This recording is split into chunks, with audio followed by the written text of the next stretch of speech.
Arithmetic प्रोग्रेशनचे 3 मार्काचे आणि 4 मार्काचे questions होऊया. ठीक आहे. If first term of an AP is P, first term त्याला आपण काय म्हणतो?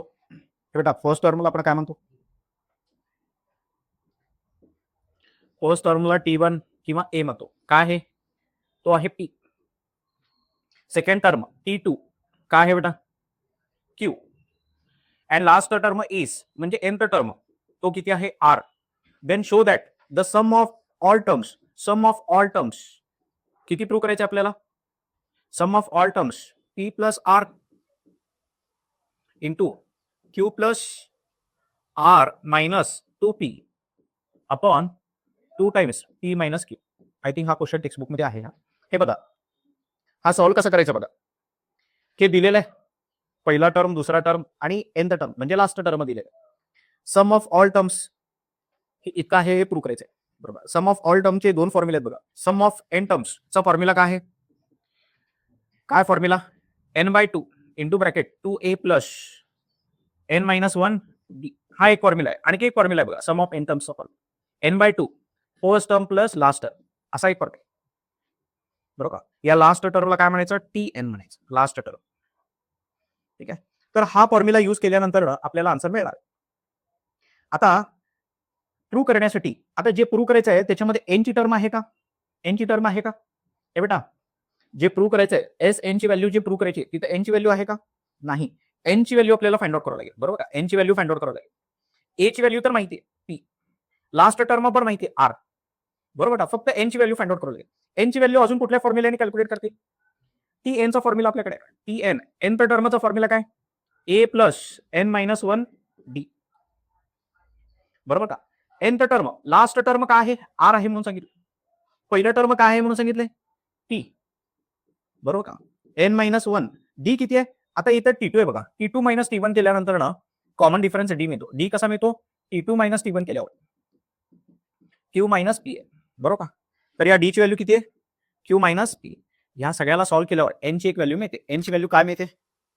हे बघा, n ची व्हॅल्यू काय मिळायला लागली? ही अशी मिळाली. दिसतंय का?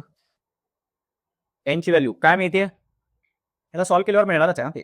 Q plus r minus 2p upon Q minus p. ही व्हॅल्यू कुठे सबस्टिट्यूट करणार? n ची. एस एनच्या फॉर्म्युल्यामध्ये टाकायची. एस एनच्या फॉर्म्युल्यामध्ये n ची व्हॅल्यू इथे टाका. पहिला टर्म माहिती आहे. पहिला टर्म काय आहे आपला? p. nth टर्म काय आहे? r. हे सगळं टाकल्यानंतर हे प्रूव्ह होणारच आहे. बरोबर. तर हे क्वेश्चन सोडायचं. इझी क्वेश्चन आहे. येते का लक्षात? फक्त कॅल्क्युलेट काय करायचं आहे? एस एन ची व्हॅल्यू आपल्याला प्रूव्ह करायची. एक एस एन ची व्हॅल्यू तेवढी आहे हे प्रूव्ह करायचं. तिथे ए ची व्हॅल्यू आपल्याला माहिती आहे, nth टर्मची व्हॅल्यू माहिती आहे, एन ची व्हॅल्यू माहिती नाही आहे. फक्त एन ची व्हॅल्यू कुठल्या फॉर्म्युल्याने मिळेल? टी एनच्या फॉर्म्युल्याने. या चॅप्टरमध्ये 2च फॉर्म्युला आहे. nth टर्मचा एक फॉर्म्युला आहे आणि एस एनचा एक फॉर्म्युला आहे. बरोबर. अरिथमेटिक प्रोग्रेशन मध्ये nth टर्म फाइंड आउट करण्याचा एक फॉर्म्युला आहे आणि sum of all terms find out करण्याचा फॉर्म्युला. 2च तर फॉर्म्युले आहेत या चॅप्टरमध्ये. येते का लक्षात?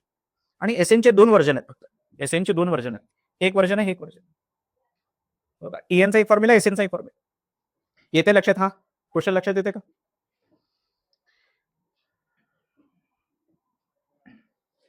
Measure of angles of quadrilateral are in AP. बेटा एक क्वाड्रिलॅटरल आहे, स्क्वेअर आहे, रेक्टेंगल आहे, काय माहित नाही आपल्याला. ठीक आहे. Measure of angles of quadrilateral are in AP. Measure of largest angle is twice the smallest angle. हे बेटा याच्यामध्ये चारही अँगल कसे आहेत? एपी मध्येच. म्हणजे पहिला अँगल, हे बेटा पहिला अँगल जर x डिग्री असेल, काय म्हणलं? पहिल्या अँगलला ए म्हणलेलं आहे. ठीक आहे. पहिला अँगल जर ए असेल, दुसरा अँगल किती असणार? a plus D. तिसरा अँगल a प्लस 2d. तिसरा अँगल a प्लस 3d.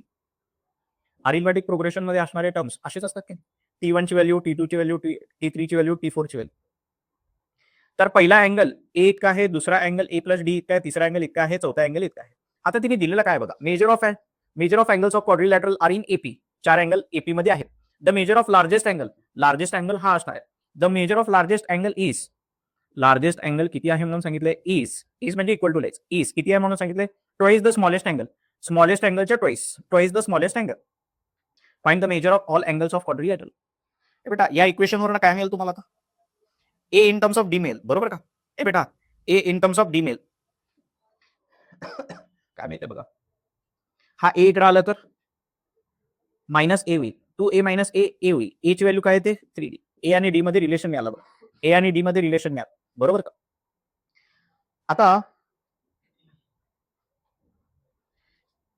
चारही अँगलचा एडिशन किती असतो? क्वाड्रिलॅटरलच्या चारही अँगलचा एडिशन म्हणजे पहिला अँगल, दुसरा अँगल, तिसरा अँगल, त्याच्यानंतर ना चौथा अँगल. चारही अँगलचा एडिशन किती असायला पाहिजे? क्वाड्रिलॅटरलच्या चारही अँगलचा एडिशन 360 असायला पाहिजे, बरोबर का? याच्यामध्ये किती ए होते? 1 2 3 4, 4 ए आणि किती डी? 1 3 6, 6 डी. ए ची किंमत तर माहितीये 3 डी, बरोबर. तर डी ची व्हॅल्यू भेटेल याच्यावर 12 डी आणि हे 6 डी. हे किती येते? 12 आणि 6 18 डी. डी ची व्हॅल्यू किती येते? 18 1 18 2 20 येते. डी ची व्हॅल्यू 20 आली तर ए चा आणि डी चा काय रिलेशन आहे? ए असतो 3 टाइम्स डी, 3 इंटू 20 म्हणजे 60. तर कॉमन डिफरन्स पण मिळाला, पहिली व्हॅल्यू पण मिळाली. आपल्याला काय कॅल्क्युलेट करायचं? 4 अँगल फाइंड आउट करायचे. पहिला अँगल ए तर पहिला अँगल असणार आहे 60 डिग्रीचा, ए ची व्हॅल्यू 60 आहे. दुसरा अँगल ए प्लस डी आहे तर 60 प्लस डी ची व्हॅल्यू 20 आहे. दुसरा अँगल किती असणार आहे? 80 डिग्रीचा. तिसरा अँगल ए प्लस 2 डी किती असणार आहे? 60 प्लस 40 किती? 100. आणि ए प्लस 3 डी चौथा अँगल किती असणार आहे? 60 प्लस 60 किती? 120. हे 220 300 360, बरोबर. हे 4 अँगल आहे. लक्षात येतात का? प्रश्न काय होता? एक क्वाड्रिलॅटरल आहे, त्या क्वाड्रिलॅटरलचे चारही अँगल अरिथमेटिक प्रोग्रेशन मध्ये आहेत म्हणून सांगितलं. पहिला व्हॅल्यू, दुसरा व्हॅल्यू, तिसरा व्हॅल्यू, तिसरा अँगल आणि चौथा अँगल. पहिला अँगल, दुसरा, तिसरा आणि चौथा अँगल. चारही अँगल अरिथमेटिक प्रोग्रेशन मध्ये. अरिथमेटिक प्रोग्रेशन मध्ये म्हणजे काय? त्या प्रत्येक 2 अँगल मधला डिफरन्स सेम आहे, बरोबर. इथे बघा सेम किती आहे? 2 डिफरन्स किती आहे? कॉमन डिफरन्स 20, बरोबर. पहिला अँगल आणि दुसरा अँगल ह्याच्यामध्ये डिफरन्स 20 आहे. दुसऱ्या आणि तिसऱ्या अँगल मध्ये डिफरन्स किती आहे? 20 आहे. तिसऱ्या आणि चौथ्यामध्ये डिफरन्स कितीचा आहे? 20 आहे. हे जे व्हॅल्यूज आहेत त्याला अरिथमेटिक प्रोग्रेशन म्हणायचं, बरोबर. 60 80 100 आणि 120 अरिथमेटिक प्रोग्रेशन मध्ये 4 अँगल आहेत, ते चारही अँगल फाइंड आउट करायचे. एक रिलेशन त्यांनी दिलेलं आहे. काय रिलेशन दिलं होतं आपल्याला? काय दिलं होतं? सर्वात मोठा अँगल किती आहे म्हणून सांगितलं होतं? छोट्या अँगलच्या दुप्पट आहे म्हणून सांगितलं. सर्वात मोठा अँगल किती आहे म्हणून सांगितलंय? छोट्या अँगलचा दुप्पट आहे म्हणून सांगितलं, बरोबर. या 60चा डबल मिळाला का नाही? सर्वात मोठा आहे. हे कंडिशन दिले. फॉर्म्युला आपल्याला दोनच माहिती आहे, बरोबर. एनच्या टर्मचा फॉर्म्युला माहिती आहे, एस एनचा फॉर्म्युला. अरिथमेटिक प्रोग्रेशनचा प्रश्न दिसला किती पण अवघड असू द्या, 2 फॉर्म्युले समोर लिहायचे पेन्सिल. कुठला फॉर्म्युला यूज होतो, काय माहितीये, काय विचारले ते बघायचं. एन दिलेलं तर एन टिक करायचं, ए दिलेलं तर ए टिक करायचं, डी दिले तर डी टिक करायचं. काय विचारलं? टीएन विचारलं तर टीएन कॅल्क्युलेट करा, एस एम विचारलं तर एस एम कॅल्क्युलेट करा. अरिथमेटिक प्रोग्रेशनचा प्रश्न दिसला की 2 फॉर्म्युले लिहायचे. पाहिलं तर एस एनचे दोन्ही फॉर्म्युले लिहा. एकूण 3च फॉर्म्युले तसं बघायला गेलं तर, बरोबर. 3 फॉर्म्युले लिहा, काय दिलेलं आहे ते टिक करा आणि काय विचारलं ते बघा. मग ते कॅल्क्युलेट करण्यासाठी काय करता येईल बघायचं. जुना क्वेश्चन आहे का? ठीक आहे, 22 वगैरे तुम्ही बघा जुने क्वेश्चन. 23 पर्यंत क्वेश्चन बघू. 3 मार्काचा एकच होता का मग? ठीक आहे, 4 मार्काचा क्वेश्चन बघा. A farmer borrows 1000 and agrees to repay with total interest of 140 in 12 installments, each installment being less than preceding installment by 10. What should be the amount of his first and last installment? तुम्हाला जर लक्षात असेल हे textbook मधलं का? आहे का textbook मधला? हा क्वेश्चन टेक्स्टबुक मधला का? वाटायला लागलं मला टेक्स्टबुक मधलं. बघा ए बेटा आहे का टेक्स्टबुक मध्ये? हा वेगळं आहे, 540 वगैरे काय तर होतं ना ते, इन्स्टॉलमेंट पे करतो असं काय तर 12 इन्स्टॉलमेंट. ठीक आहे. फार्मर किती बॉरो केलेलं आहे? 1000 and agrees to repay with total interest 140. म्हणजे टोटल सम किती पे करणार आहे? 1000 रुपये उसने घेतलेले आहे, 140 रुपये इंटरेस्ट देऊन पूर्ण पैसे परत करणार आहे. म्हणजे पूर्ण पैसे किती परत करणार आहे?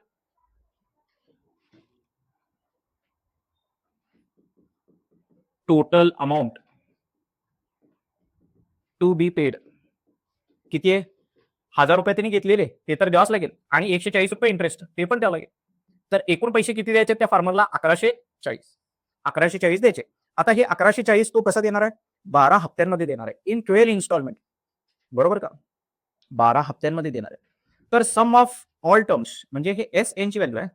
12 हप्त्यांचा सम किती वाला पाहिजे? 12 हप्त्यांचा सम किती वाला पाहिजे? 1140. इथं 12च लिहितो, एस 12. 12 हप्त्यांचा सम किती होतोय? 1140. आणि हफ्ते किती आहेत? नंबर ऑफ टर्म्स किती आहेत? 12.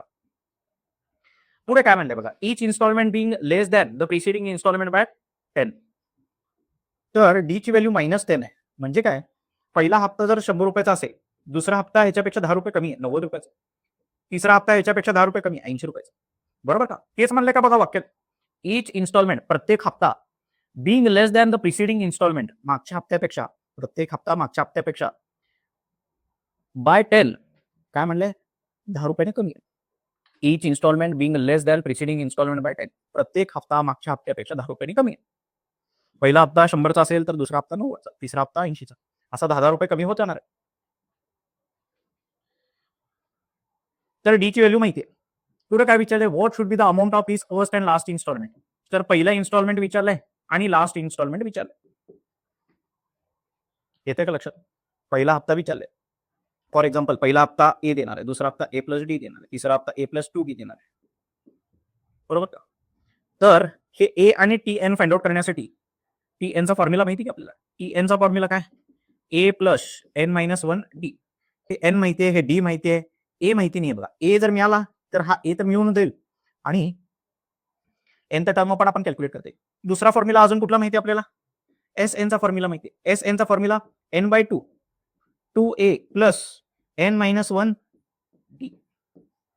याच्यामध्ये काय काय माहिती आहे? एस एन माहिती आहे, एन माहिती आहे, डी माहिती आहे. बरोबर का? हे पण एन माहिती आहे. हे सगळे व्हॅल्यूज टाकल्यानंतर ना ए ची व्हॅल्यू भेटेल का नाही? एस एन ची व्हॅल्यू काय? सम ऑफ 12 टर्म्स किती आहे? 1140. एकूण पैसे किती देणार? 1140. एन किती आहे? 12. हे एन किती आहे? 12. डी किती आहे? -10. हे सबस्टिट्यूट केल्यावर ए ची व्हॅल्यू मिळते. ए ची व्हॅल्यू किती मिळते? हे बेटा ए ची व्हॅल्यू किती मिळते? ए ची व्हॅल्यू 150 रुपये मिळते. पहिला हप्ता किती रुपयाचा आहे? 150चा. म्हणजे दुसरा हप्ता 140चा, तिसरा हप्ता 130चा, पुढचा हप्ता 120 रुपयाचा, 10 रुपयाने कमी होणार. बरोबर का? आणि त्यांनी शेवटचा हप्ता विचारलाय. बरोबर का? लास्ट हप्ता 12वा हप्ता T12 कसा कॅल्क्युलेट करायचा या फॉर्म्युलामध्ये? ए प्लस 12 मायनस 1 डी. ए ची व्हॅल्यू 150 आणि कॉमन डिफरन्स किती आहे? -10. बरोबर का? 150 हे 11 गुणिले -10 -110 करायचं. तर शेवटचा हप्ता किती रुपयाचा असणार आहे? 40 रुपयाचा असणार. बरोबर का? शेवटचा हप्ता किती असणार आहे? 40 रुपये. म्हणजे पहिला हप्ता 150चा, दुसरा हप्ता 140चा, तिसरा हप्ता 130चा, असं करत करत शेवटचा हप्ता त्याचा कितीचा असणार आहे? 40 रुपये. मग असे 12 हप्ते दिल्यानंतर एकूण पैसे तो किती देणार आहे? 1140. बरोबर का? उसने घेतला होता 1000, व्याज 140, एकूण 1140 रुपये फेडून टाकला. बरोबर, 40 रुपये. ₹2000 is invested at 10% simple interest. Check at the end of every year whether the interest amount is in AP or not. If this is an AP, then find the interest amount after 10 years. Simple interest calculate करण्याचा बेटा, simple interest calculate करण्याचा formula का? P into R into T upon 100. बरोबर का? Principal, rate of interest आणि time. आता principal किती आहे? किती रुपये बँकेत ठेवलेले आहेत? 2000 रुपये ठेवलेले आहेत. रेट ऑफ इंटरेस्ट किती मिळणार आहे? 10% रेट ऑफ इंटरेस्ट मिळणार. रेट म्हणजे पर्सेंटेज ऑफ इंटरेस्ट 10 आहे. किती वर्षासाठी ठेवणार आहे? 10 वर्षासाठी ठेवणार आहे. ठीक आहे. पहिल्या वर्षी बेटा, पहिल्या वर्षी इंटरेस्ट किती मिळते? बरोबर का? त्यांनी काय विचारलंय, हे जे इंटरेस्ट मिळणार आहे ते एपी मध्ये आहे का नाही चेक करायला सांगितलं. पहिल्या वर्षी इंटरेस्ट किती मिळते? एका वर्षात इंटरेस्ट किती मिळते? एका वर्षामध्ये इंटरेस्ट 20 गुणिले 10 200. बरोबर का? पहिल्या वर्षी इंटरेस्ट किती मिळते? इंटरेस्ट पहिल्या वर्षी किती मिळाला? 2000 रुपये बँकेत ठेवल्यानंतर एक वर्षानंतर बँकेने किती एक्स्ट्रा पैसे दिले? 200 रुपये एक्स्ट्रा दिले. दुसऱ्या वर्षी इंटरेस्ट, दुसऱ्या वर्षी principal into rate of interest. Principal किती आहे? बँकेत ठेवले होते 2000. रेट ऑफ इंटरेस्ट 10% व्याज देणार आहे बँक. बरोबर का? 10% व्याज देणार आहे. आता बँकेत ठेवून किती वर्ष झाले? 2 वर्ष झाले. बरोबर का? Divided by 100. हे टी म्हणजे काय? टाइम पिरियड आहे. त्याला एन पण म्हणतात, पण ते कन्फ्युज होणे म्हणून टीच लिहिलो. बघा, नंबर ऑफ इयर्स 2 वर्षानंतर बँकेकडनं किती व्याज मिळेल? हे 2 0, हे 2 0. 20 गुणिले 10 200, 200 गुणिले 2 400. हे बेटा, 1 वर्ष ठेवलं तर बँकेकडनं किती एक्स्ट्रा पैसे भेटणार आहे? 200. 2 वर्षासाठी जर ठेवलं तर बँकेकडनं किती एक्स्ट्रा पैसे मिळणार आहे? 400. 3 वर्षासाठी ठेवलं तर इथं 3 येणार आहे फक्त. बरोबर का? 20 10 200. 200 इंटू 3 600. 600 येणार आहे. सिमिलरली इंटरेस्ट आफ्टर 3 इयर्स किती असणार आहे? 600 अँड सो ऑन. देअरफोर पहिला इंटरेस्ट काय? I1 I2 I3 are in arithmetic progression. बरोबर. तेच विचारलंय तिने. काय विचारलंय? Whether the interest amount is in AP. AP मध्ये आहे का विचारलं? अरिथमेटिक प्रोग्रेशन मध्ये 200, 400, 600. प्रत्येक 2 टर्म मध्ये डिफरन्स किती? 200. बरोबर का? प्रत्येक 2 टर्म मध्ये डिफरन्स कॉन्स्टंट असेल, कॉमन डिफरन्स जर एक्झिस्ट करत असेल तर त्याला अरिथमेटिक प्रोग्रेशन म्हणायचं. पहिल्या वर्षी इंटरेस्ट 200, दुसऱ्या वर्षी इंटरेस्ट 400, तिसऱ्या वर्षी इंटरेस्ट 600, मग असं 800 असं होतच राहणार. बरोबर. हे एपी मध्ये नंबर्स अरिथमेटिक प्रोग्रेशन मध्ये कधी असतात? कॉमन डिफरन्स एक्झिस्ट करत असेल. बरोबर. 400 मधून 200 गेले 200, 600 मधून 400 गेले परत 200. कॉमन डिफरन्स जर एक्झिस्ट करत असेल तर एपी. एपी तर आहे. पुढे अजून काय विचारलं? If this is an AP then find interest amount after 10 years. 10 वर्षानंतर किती व्याज भेटणार आहे? तोच फॉर्म्युला. 10 वर्षानंतर इंटरेस्ट किती भेटणार आहे? प्रिन्सिपल, बँकेत ठेवलेले पैसे, रेट ऑफ इंटरेस्ट 10 आहे, number of years 10 divided by 100. हे 2 0, हे 2 0, 200, 2000. किती रुपये मिळणार आहे? 2000 रुपये 10 वर्षासाठी बँकेत ठेवले तर बँक काय करायला लागले? 2000 रुपये एक्स्ट्रा द्यायला लागले. तुमचे 2000 तर आहेतच आणि त्याच्यावरती 2000 रुपये एक्स्ट्रा द्यायला लागले. म्हणजे 10 वर्षामध्ये पैसे डबल होते. बघा, 2000 ठेवले होते, 4000 मिळेल. इंटरेस्ट किती मिळणार आहे? एक्स्ट्रा पैसे किती मिळणार आहे? 2000 मिळणार. त्यांनी तेच विचारले का? If this is an AP then find interest amount. हे इंटरेस्टचे पैसे विचारले. इंटरेस्ट अमाऊंट आफ्टर 10 इयर्स किती आहे? इंटरेस्ट अमाऊंट 2000 आहे. बरोबर. इंटरेस्ट किती आहे? 2000. 10 वर्ष बँकेत जर 2000 रुपये ठेवलं तर बँक किती एक्स्ट्रा पैसे देणार आहे? 2000 रुपये देणार. इन अ महिला बचत गट, Kavita invested from the first day of month ₹20 on first day, 40 on second day, 60 on third day. महिला बचत गट मध्ये हे बेटा कविताने कसं इन्व्हेस्टमेंट केलेलं आहे? इन्व्हेस्टमेंट पहिल्या दिवशी 20 रुपये, दुसऱ्या दिवशी 40 रुपये, तिसऱ्या दिवशी 60 रुपये असं इन्व्हेस्ट केलेलं आहे. हे तर एपी मध्ये. त्यांनी जे बचत गटमध्ये पैसे ठेवलेले ते एपी मध्ये. बरोबर. पहिल्या दिवशी 20 रुपये, दुसऱ्या दिवशी 40, तिसऱ्या दिवशी 60, चौथ्या दिवशी किती ठेवणार आहे बँकेत? बचत गटमध्ये 80. 20-20 रुपये वाढवले. If she saves like this then what would be her total saving in the month of February 2020. आता फेब्रुवारी 2020 मध्ये किती दिवस आहेत? 28 का 29? लीप इयर आहे का हा? लीप इयर कसा कॅल्क्युलेट करायचं? ह्याला डिवाइड बाय काय करायचं? ह्याला डिवाइड बाय काय करायचं? सॉरी, डिवाइड बाय 4 करायचं. डिवाइड बाय 4 केलं इंटीजर यायला लागले का? या शेवटच्या नंबरला डिवाइड बाय 4 करायचं. 20 डिवाइडेड बाय 4 किती येत आहे? 5. इंटीजर यायला लागले का नाही? इंटीजर यायला लागले म्हणजे हा लीप इयर आहे. लीप इयर म्हणजे काय? 28 दिवस असतात का 29 दिवस असतात? 29 दिवस असतात. लीप इयर मध्ये किती दिवस असतात? 29. 29 फेब्रुवारी दरवर्षी येते का? दर 4 वर्षाला येते. 2020 ला आली होती तर 2024 ला. आता 2028 चा फेब्रुवारी जो असणार आहे तो 29 दिवसाचा असणार. हा फेब्रुवारी किती दिवसाचा आहे? 28 चा आहे का नाही? बरोबर. तर हा लीप इयर आहे. लीप इयर हा कन्सेप्ट माहिती आहे ना तुम्हाला? ठीक आहे. तर एन ची व्हॅल्यू किती आहे? त्या महिन्यामध्ये किती दिवस आहे? महिनाभर काय करणार आहे? पैसे वाचवणार आहे. महिन्याच्या पहिल्या तारखेला 1 फेब्रुवारीला किती पैसे ठेवलेले आहेत? 20. सेकंड फेबला 40, थर्ड फेबला असं 29th फेब पर्यंत किती पैसे ठेवणार आहे ते त्यांनी विचारलंय. नंबर ऑफ डेज किती आहेत? 29. ए पहिल्या दिवशी किती ठेवायला लागले? 20. कॉमन डिफरन्स किती आहे? 20. दररोज 20 रुपयांनी वाढवा लागेल. त्याने काय विचारलंय?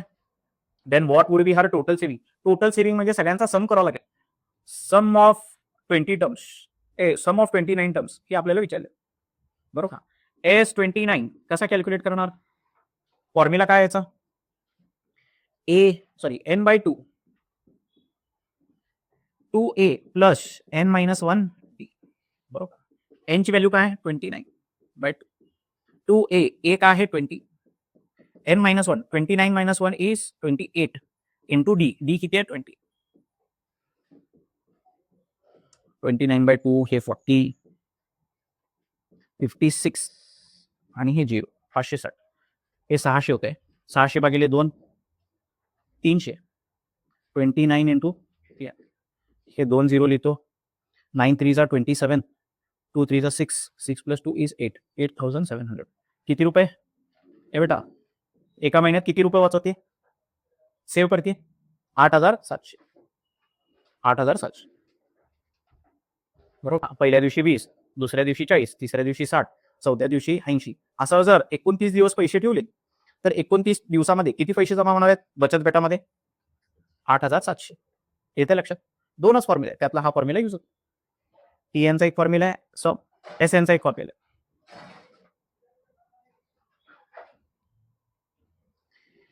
if p times the p term of an AP is equal to q times the q term, then show that p plus q term of that AP is 0. ए बेटा हा क्वेश्चन आहे बघा ह्याच्यामध्ये प्रॉब्लेम सेट मध्ये का practice set आहे बघा. त्यांनी काय म्हणलं, हे कंडिशन तुम्हाला लिहिता येते का पहिली वाक्य, p टाइम्स म्हणजे p into p times the pth term, ही काहीतरी नंबर आहे, p टाइम्स म्हणजे p जर 3 असेल 3 टाइम्स पर टर्म असं म्हणल्यासारखं, p times the pth term, p ला स्मॉल p लिहितो, p times the pth term of an AP is equal to q times the qth term. Then show that p plus qth term of that AP is 0. ठीक आहे. ए बेटा tn चा formula काय सांगा बघू. tn चा formula a plus n minus 1 t, बरोबर का. हे p तसंच ठेवायचा. tn चा फॉर्म्युला वापरतो इथं काय, a प्लस n ची व्हॅल्यू काय आहे, p आहे, तर p मायनस 1 इंटू डी. इथे पण तसंच a plus q minus 1 D. याचा मल्टिप्लिकेशन केलं, सॉल्व्ह केलं तर असं एक क्वाड्रॅटिक इक्वेशन मिळणार आहे, बरोबर का. हे बघा असं एक इक्वेशन मिळतं, असं एक इक्वेशन मिळतं.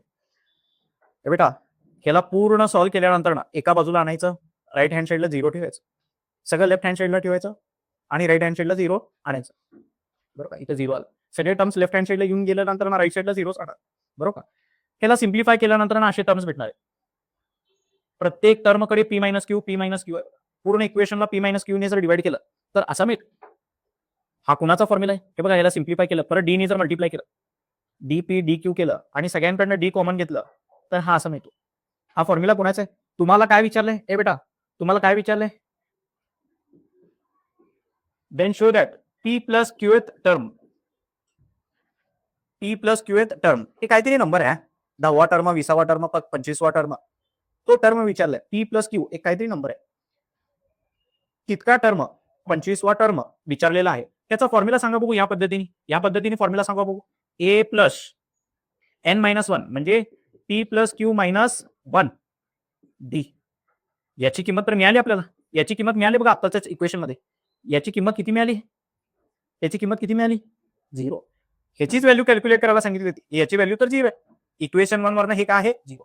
हे बघा जी कंडिशन त्यांनी दिली होती त्याला पूर्ण सॉल्व्ह केल्यानंतर ना लेफ्ट हँड साईडला तुम्हाला हेच मिळणार आहे. हे बाय डिफॉल्ट आहे, बाय डिफॉल्ट आहे.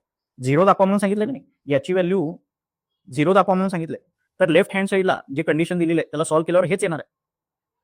जेवढं जमतंय तेवढं सॉल्व्ह करायचं आणि शेवटची स्टेप लिहायची. येते का लक्षात. आणि दिलेल्या कंडिशनवरनं ह्याची व्हॅल्यू तर 0 आहे, मग इथे व्हॅल्यू 0 टाकायची. हेच प्रूव्ह करायचं, हेन्स प्रूव्ह म्हणायचं. ह्याची व्हॅल्यू 0 आहे ट्रू करा म्हणून सांगितलं. येते का लक्षात, येते का स्मार्टली लिहिता का तिथं विचार करत बसणार, पेन्सिल चावत बसणार, पेन चावत बसणार, पेन चावत आणि शाई प्यायचं. If the first term of an AP is P, second term is Q, तोच क्वेश्चन आहे का.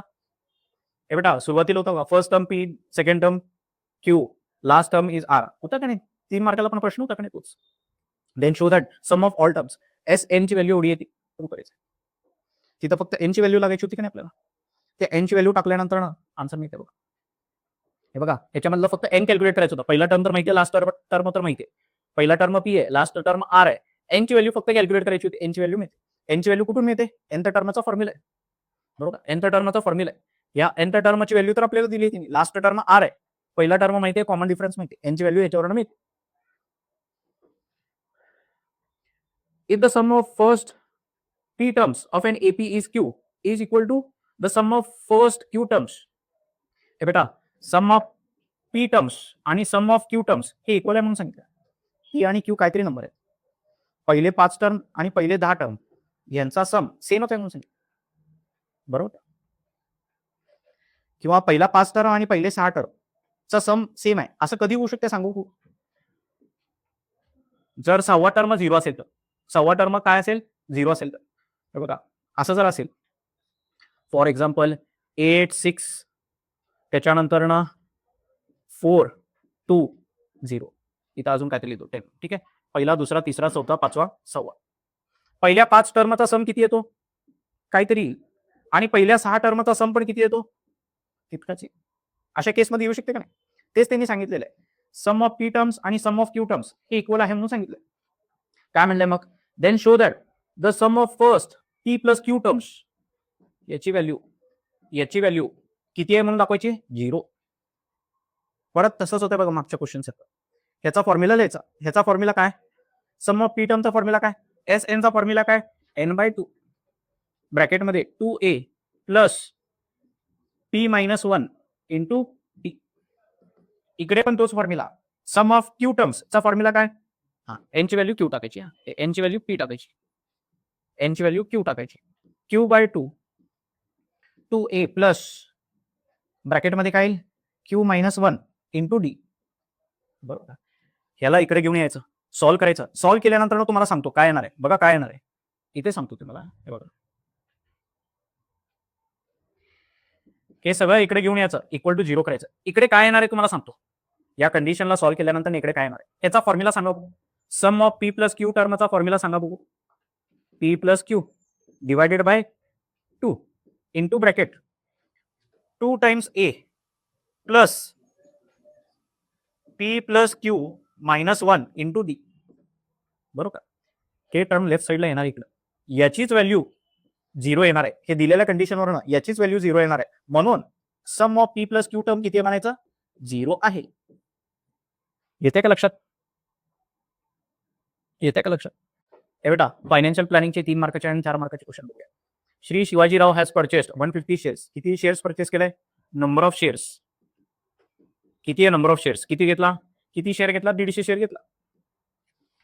फेस व्हॅल्यू याची मूळ किंमत, शेअरची मूळ किंमत किती आहे? 100. म्हणजे 100 रुपयाला शेअर भेटणार आहे का? शेअर परचेस करत असताना फेस व्हॅल्यूला भेटतो का मार्केट व्हॅल्यूला भेटतो? मार्केटमधनं विकत घ्यायला लागला तर मार्केट व्हॅल्यूला भेटणार आहे का? मार्केट व्हॅल्यू किती आहे त्याची? 120 रुपये. 120 रुपयाप्रमाणे 150 शेअर घेतले ते. बरोबर का?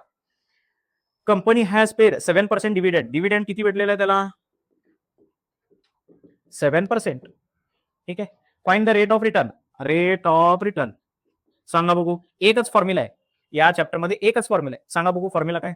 रेट ऑफ रिटर्न काय आहे? काय फॉर्म्युला? डिव्हिडंड इन्कम अपॉन सम इन्व्हेस्टेड इंटू किती? 1 लाख. ठीक आहे. डिव्हिडंड मधून किती इन्कम जाईल? टक्केवारीमध्ये 60% इन्कम झाली का? इन्कम कॅल्क्युलेट करावं लागेल. डिव्हिडंड इन्कम कशी कॅल्क्युलेट करणार? Dividend income 7% of sum invested. हे बेटा डिव्हिडंड जे आहे ते फेस व्हॅल्यूवरती कॅल्क्युलेट केला जातो. बरोबर. मूळ किमतीवरती कॅल्क्युलेट केला जातो. कशाचे 7% भेटणार आहे त्याला? जेवढे रुपयाचे शेअर त्यांनी घेतलेले. किती रुपयाचे शेअर घेतलेले? 100 रुपयाचा एक शेअर आहे. मूळ किंमत त्याची. मूळ किंमत 100 रुपये. त्याचे 150 शेअर घेतलेले. 7% ऑफ हे किती होत आहे? 5 7 35 1 7 7 1050 रुपये. हे बेटा त्याला डिव्हिडंड मधून किती रुपये भेटणार आहेत? डिव्हिडंड मध्ये किती रुपये भेटणार आहे? बँक ते कंपनी किती, ज्या कंपनीचे शेअर त्यांनी घेतलेले त्या कंपनीने किती पैसे देणार आहे त्याला? डिव्हिडंड किती देणार आहे? 1050 रुपये देणार आहे. सम इन्व्हेस्टेड एकूण किती रुपयाचे शेअर घेतला होता? सम इन्व्हेस्टेड किती असणार आहे? 150 शेअर घेतले. 150 शेअर किती रुपयाप्रमाणे घेतले? 120 रुपयाप्रमाणे घेतले. बरोबर ना? किती होतं बेटा? 150 180 180 आणि हे 2 0 18,000 रुपयाचे शेअर घेतलं. बरोबर का? 18,000चेच घेतलं होतं ना? तर केवढं चालेल का बघा. 18,000 हे बघा 1050 भागिले 18,000 गुणिले 100 केल्यावर 5.83. बरोबर. रेट ऑफ रिटर्न किती किती टक्के त्याला परतावा भेटला? 5.83. रेट ऑफ रिटर्न किती भेटला? 5.83. हे बेटा ते थोडंसं कर्टन तिकडे होईल का? बघ चमका लागले का? हे चमके ना? ठीक आहे, राहू दे.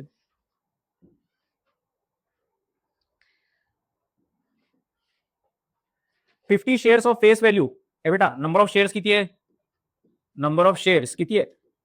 50. त्याच्यानंतर फेस व्हॅल्यू मूळ किंमत, त्या शेअरची मूळ किंमत 10 रुपये. मार्केट व्हॅल्यू खरी किंमत, मार्केटमध्ये जे चालू भाव आहे, काय चालू भाव आहे? 25 रुपये. Company declared 30% dividend. Dividend company किती देते? 30% डिव्हिडंड द्यायला लागली. On the shares find sum invested. मागच्या क्वेश्चन सारखंच आहे बघा. सम इन्व्हेस्टेड कसं कॅल्क्युलेट करायचं? सम इन्व्हेस्टेड किती शेअर घेतले? 50 शेअर घेतले. किती रुपयाप्रमाणे घेतले? 25 रुपयाप्रमाणे घेतले. 25 गुणिले 5 125, 1250 रुपयाचे शेअर घेतले. त्याच्यानंतर ना डिव्हिडंड रिसिव्ड, तर डिव्हिडंड इन्कम, डिव्हिडंड रिसिव्डच म्हणून किती आहे डिव्हिडंड रिसिव्ड? ए बेटा 30% कशाचे? 30% ऑफ टोटल फेस व्हॅल्यू, बरोबर का? किती शेअर घेतले? 50 शेअर आणि फेस व्हॅल्यू त्याची काय? 10. मूळ किमतीचे 30%, 30% ऑफ म्हणजे मल्टिप्लिकेशन 500. त्याचे 50 शेअर त्यांनी घेतले, त्याची मूळ किंमत 500, पण त्याचा भाव वाढल्यामुळे त्याला किती रुपयाला भेटायला लागले? 1250 रुपये. याचे 2 झिरो, याचे 2 झिरो गेले. 35 जा 150. तर डिव्हिडंड किती देणार आहे कंपनी? 150 रुपये देणार आहे. अजून काय विचारलंय? रेट ऑफ रिटर्न, बरोबर का? डिव्हिडंड इन्कम अपॉन सम इन्व्हेस्टेड इंटू 100. 1 झिरो, हे 1 झिरो गेलं. त्याच्यानंतर 5 2 जा 525 जा 530 जा 5 जा 5 1 जा 5 6 जा 6 2 जा 20. 12% मिळालं बघा रेट ऑफ रिटर्न. 12%. हे बघा 24 ला विचारला तेच क्वेश्चन रेट ऑफ रिटर्नचा, 25 ला विचारला तोच क्वेश्चन रेट ऑफ रिटर्नचा. मी अंदाज लावू शकतो का नाही? 26 ला पण तेच विचार लावू शकतो का नाही? पण मी जर म्हणलो तेच येणार आहे आणि तुम्ही तेच करून गेलात आणि ते नाही आलं तर काय होणार? नापास होणार.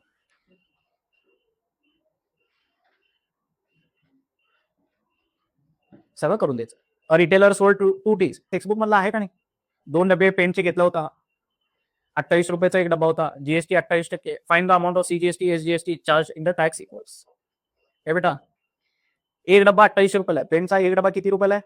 28 ला. 2 डबे घेतले, किती रुपये येईल किंमत? हे बेटा टॅक्सेबल व्हॅल्यू किती होईल? टॅक्सेबल व्हॅल्यू किती होईल? 28 रुपयाचे 2 डबे घेतले, 2 इंटू 2800, 5600. 5600चा माल घेतलाय, पण ह्याच्यावरती रेट ऑफ जीएसटी, जीएसटी किती टक्के लागणार आहे? 28% जीएसटी लागणार आहे, बरोबर का?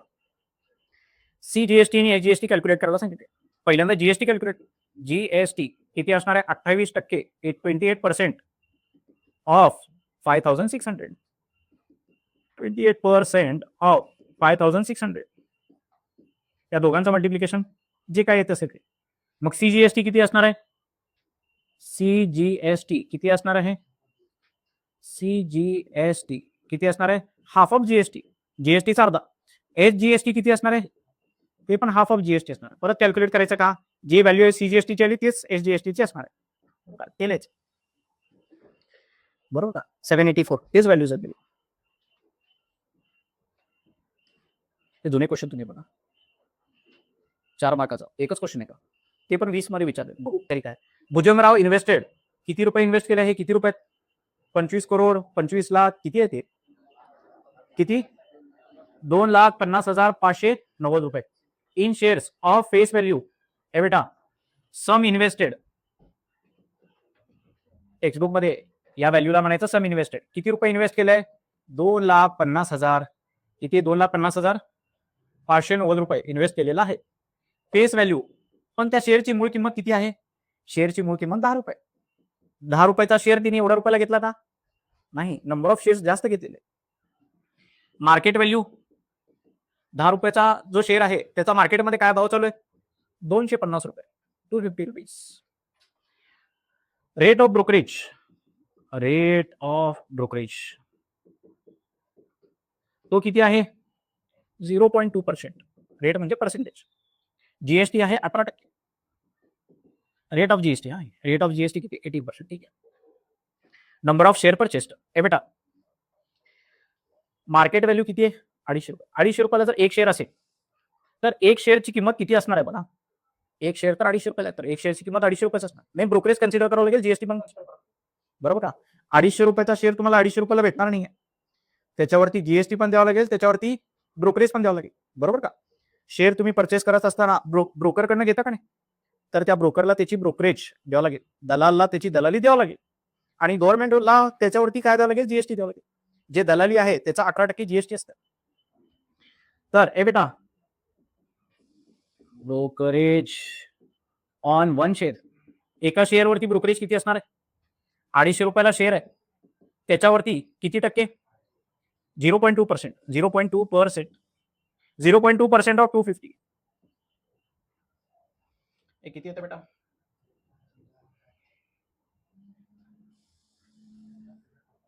थांबा. 250 इंटू 0.2 केलं तर हे किती येते? 50 येते. 50 अपॉन 100 म्हणजे 1/2 म्हणजे 0.5. 1 रुपयावरती एक शेअरवरती किती ब्रोकरेज आहे? 50 पैसे. हे बेटा एका शेअरवरती ब्रोकरेज किती आहे? 50 पैसे. आणि एका शेअरवरती जीएसटी किती बघा? GST on 1 share. GST on 1 share किती आहे?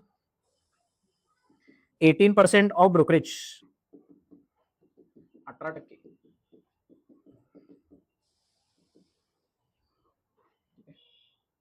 1800 हे 0.5 म्हणजे 1/2 हे 9/100 येते. बरोबर, म्हणजे हे 0.0 नाही. बरोबर का? तर एका शेअरची किंमत किती झाली? Purchase price of 1 share. एक शेअर किती रुपयाला मिळणार? त्याची मार्केट व्हॅल्यू किती आहे? Market value 250. 250 प्लस त्याच्यावरती द्यायचं आहे ब्रोकरेज 50 पैसे आणि जीएसटी किती द्यायची? 9 पैशापेक्षा कमी आहे. किती? 250 60 पैसे. 250 रुपये 60 पैसे एवढे अप्रॉक्सिमेट पैसे द्यायचे. बरोबर का? एक शेअरची किंमत एवढी आहे. तर त्यांनी काय विचारलं आहे? एवढ्या रुपयामध्ये किती रुपयामध्ये? एवढ्या रुपयामध्ये किती शेअर येतील? देअरफॉर नंबर ऑफ शेअर्स किती रुपयामध्ये? किती रुपये म्हणल्या तिकडे लिहिले बघा. 2,50,590 रुपयामध्ये किती शेअर येतील विचार. बरोबर. हे बेटा 3 0 आहेत बघा, 3 डिजिट आहेत. 1 जा 1000 जा किती शेअर येणार आहेत? 250 रुपयाचा एक शेअर आहे, तर 2,500 रुपयामध्ये 10 शेअर येणार. 25,000 मध्ये 100 शेअर येणार. 2.5 लाख मध्ये 1000 शेअर येणार. किती शेअर येणार आहेत? बरोबर का? Number of share purchased 1000. अजून काय काय विचारलंय?